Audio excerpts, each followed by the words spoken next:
చాలా కరెక్ట్‌గా వచ్చాయి. ఇంట్లోనే ఇలాగ మనం రెస్టారెంట్ స్టైల్‌లో పర్ఫెక్ట్‌గా joint piece biryani, leg piece biryani చేసుకోవచ్చండి. మరి ట్రై చేసి ఎలా వచ్చిందో కామెంట్స్‌లో పెట్టండి. మీకు గనక ఈ రెసిపీ నచ్చినట్టయితే లైక్ చేయండి, షేర్ చేయండి. ఇలాంటి ఇంట్రెస్టింగ్ రెసిపీస్ కోసం హెల్తీ ఫ్లేవర్స్ ఛానల్‌ని సబ్స్క్రైబ్ చేసుకోండి.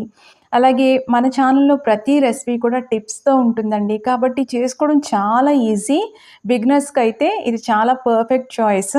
తప్పకుండా రెసిపీస్‌ని ట్రై చేయండి. ఈ బిర్యానీ మరీ ఎక్కువ స్పైసీగా కాకుండా చక్కగా పిల్లలైనా, పెద్దవాళ్ళైనా అందరూ ఇష్టపడేంత కరెక్ట్ స్పైస్ లెవెల్‌తో ఉంటుంది. చాలా ఈజీ రెసిపీ కూడా. ఇలాగా అనియన్ స్లైసెస్‌తో నిమ్మకాయ పిండుకొని తింటే చాలా బావుంటుందండి. చికెన్ లెగ్ పీసెస్ పైన చక్కగా రోస్ట్ అయ్యి, లోన జ్యూసీగా పర్ఫెక్ట్‌గా ఉంటాయి. తప్పకుండా ట్రై చేయండి. మళ్ళీ మరొక ఇంట్రెస్టింగ్ రెసిపీతో మీ ముందుంటాను. అంతవరకు stay healthy, happy. Thank you.